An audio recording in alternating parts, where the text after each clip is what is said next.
Hello everyone, this is Al-Fadi and I would like to welcome you to another episode of this brand new series that we were doing, myself and Dr. Jay Smith, basically putting it all together in terms of all of the previous shows and the previous basically topics that have been discussed related to the historical criticism of Islam. And of course, I'll be remiss if I don't mention the most common now phrase that is being used, which is the standard Islamic narrative known as SIN. So today, for this at least episode, we are going to focus more on what does that mean and what is it that we need to really be unpacking when it comes to that narrative. Dr. J, thank you again for being here with us. You know, what do we mean by the standard Islamic narrative, and who really coined something like this, technically speaking? Well, yes, this is the term that we're using and we've been using in the last 2 years. Why 2 years? Well, 2 years ago on June 8th, there was that infamous interview that between Muhammad Hijab, who represents the East, versus Dr. Yasir Qadhi, who represents the West, or in this case, Houston and United States. And in that interview, he turns to Muhammad Hijab and he says, you, referring to you in the East, which are 99% of all Muslims, your standard narrative has holes in it. We grabbed that and created it as a meme. Because standard narrative, what standard narrative? The standard Islamic narrative. It's not the Christian narrative. It's not the Buddhist or the humanist or the atheist narrative. This is the standard Islamic narrative, he was saying, has holes in it. So that has become a signature piece for Dr. Yasir Qadhi. Right. He didn't invent the phrase. We took it, those of us who were the sin sifters, we grabbed it, and then we started using it. Now it's being used all over the world as the standard Islamic narrative. So what is the standard Islamic narrative? These are the traditions. Right. And these are the four genres of traditions. They are the Sirah, which would be the biography of Muhammad, supposedly written by Ibn Ishaq, but we don't have his material. So Ibn Hisham is the one that we look to, right, from 833. Then you have what they call the sayings of Muhammad, the Hadith, which were first compiled by Al-Bukhari. We're going to be talking more and unpacking this, giving you a graph to help you understand, with the audience to understand it. So that's the second genre, and there are many others besides Al-Bukhari that come after him. And then the third genre would be the tafsir. The tafsir would be the commentaries to unpack the Quran. That's the third set of traditions, first introduced by Al-Tabari in about 923. And then the fourth genre would be the Tahriq, which would be the histories, also introduced by Al-Tabari in about, well, just before he died in 923. Now, those are what known as the Islamic traditions. Tariq, I think you meant. You mean the Tariq, the history? The last Tahriq, one. Yeah. What did I say? Tariq, yeah. Excuse my pronunciation. No problem. I just want to make sure.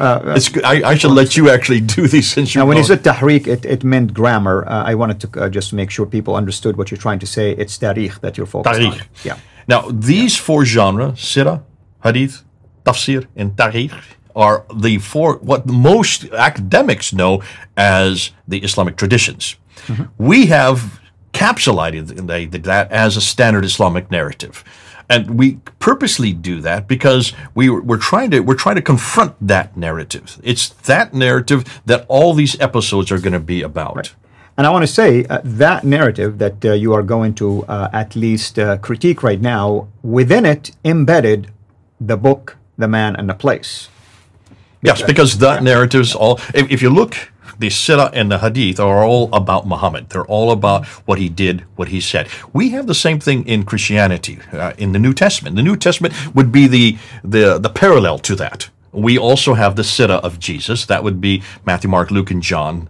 The black letter, everything that's written in black, that would be the biography of Jesus. We also have the Hadith of Jesus. In many of your Bibles, in my Bible, I have whenever Jesus speaks, it's written in red letters. So the red letter part of Matthew, Mark, Luke, and John would be the Hadith of Jesus. So there's the equivalent. We also have the Tafsir of Jesus, but we don't call it the Tafsir. We call it the commentaries by Paul, the letters of Paul. When he was writing to Ephesus, he took what Jesus said and applied it to Ephesus. He took what Jesus said and applied it to Philippi. He took what Jesus said and he applied it to Corinth, and he applied it to Rome. And every time he did that, that expounded upon it and gave body to it and showed how it can be lived out. And even more than Paul, John also, 1st, 2nd, 3rd John, Peter, 1st and 2nd Peter, all of those did accomplish the same thing. So that's called tafsir. Exactly. That's the tafsir of Jesus, though written by others. And then the last genre, the tarikh. How do you say it again? Tarikh. Tarikh. I have to make sure I say it correctly. I'll just let you say it so I don't keep embarrassing myself. Yeah. So the tarikh. I'm just trying to protect you because you know how they attack you all the time, so that's all. I got thick skin. I'm used to it now. So that genre, which you call Tarikh, is the equivalent would be the book of Acts, written by Luke. So Acts of the Apostles would be the history of the early church. So there's the four genres which make up the New Testament, the equivalent of these traditions, or the equivalent of the standard Islamic narrative. We would call it the standard Christian narrative. So SCN, when you look at it, doesn't really say something, but when you say SIN, of course, as a phrase, as a word, it's sin. So in some ways, it's a double entendre. It's a play on words. It's a play on words. We have tongue in cheek. We're kind of saying, let's then confront sin. And so we are confronting sin, is what we're doing. And that's what the sin sifters are. We are standard Islamic narrative sifters. We're sifting sin. And we name ourselves that as tongue in cheek, kind of having a joke about it. But we are doing something very serious. Right. It is that narrative that we're going to be confronting. It is that narrative that pinpoints the man, the book, and the place. It is that narrative that you grew up with. Exactly. And that's what Yasser Qadhi probably meant by your Islam versus our Islam, East and the West. I grew up in the East. That's the birthplace of Islam, at least from a standard Islamic narrative. I grew up near Mecca. That's the birthplace of Muhammad and the direction of the Qibla. I also believed in a book called the Quran that was revealed from 610 until 632, collected or compiled twice, first time by Abu Bakr, second time by Uthman. I mean, these are part and elements and components of what we call the standard Islamic narrative of the East, let's put it this way. And ironically speaking, when Yasser Qadhi pointed that out to Muhammad Hijab, he didn't realize that he himself represents that as well. Of course.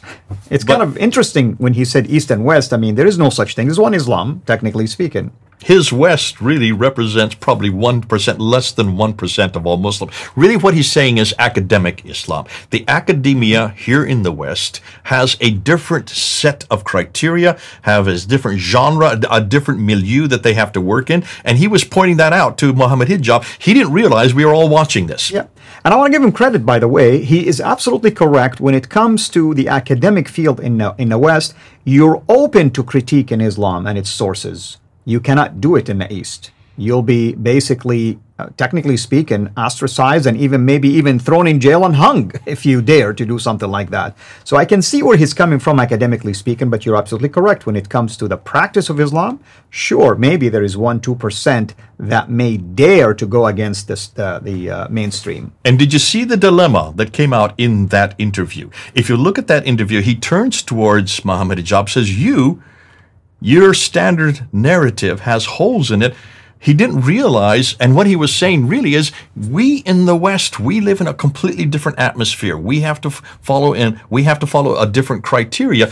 We have to deal with these academics who have no red lines. You in the East, you have a red line beyond which you don't go. Certain things you don't ask. He said, we respect the Quran, for instance. He gave that as an example. And we don't ask certain questions of the Quran. Whereas me, going to Yale University, getting a PhD there in 1995, he went through a crisis. Muhammad Hijab said, is that where you went through your crisis of faith? And he recoiled. Says, no. This was not a crisis of faith. It was a crisis of knowledge, a crisis of understanding. He had to say that because he did have a crisis of faith. Why? Look what he said next. He then went and says, since that time, so we're talking 1995, we were now into 2020, so we're talking 25 years later, and he said, in the last 25 years, I have never spoken about this. I have never talked about the Qira'at. I have never talked about this problem, the Ahruf and the Qira'at, not publicly. You know why? Because it will trigger that crisis again from a psychological standpoint. So this was a crisis of faith. Of course. It wasn't just a crisis of knowledge. Yeah. He wanted to cloak it in crisis of knowledge. And I'm sitting there and I'm applauding when I say, here we finally have an honest Muslim. Absolutely. We all applauded him for that. Sadly, of course, he recanted immediately under pressure. And what I liked about what he says, you cannot talk about it, but if you take his course, you can take a deep dive. Which means even for 25 years you've taken his course, he still hasn't come to conclusion. And he made that very clear. He said for the last 1,000 years, nobody has been able to answer this question. This has been the most difficult problem, he said, for the last 1,000 years, which is true. Interesting that you mentioned 1,000 years. Even though Islam has been around, according to the standard Islamic narrative, for 1,400 years, for 1,400 years, the last 1,000 years have been the deal breaker for that. Because the first 400 years, really, when you study the early Islamic sources, there were some level of openness, actually, give and take, and there were debates about, Islam and its prophet and its message. But it was the last 1,000 years that technically turned the table around, and it became a monotone only. There you Well, what are we going to talk about next time? We're going to actually look at the standard Islamic narrative. And what we want to do in the next episode is unpack what are the questions about the Quran that we want to cover? What are the questions about Muhammad that we want to cover, or early Islam as we call it, that we want to cover? And what are the questions about Mecca? Why are we delving into just these three areas? That's going to be the next episode. Wonderful. Thank you so much, as always. Thank you, everyone. Hopefully you are enjoying this series. Feel free to always reach out to me or to Dr. J through his channel or my channel.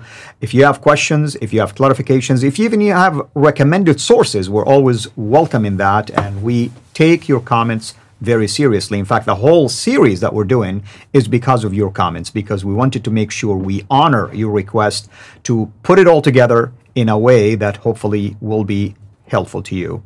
Thank you again. This is Al Fadi, over and out. God bless.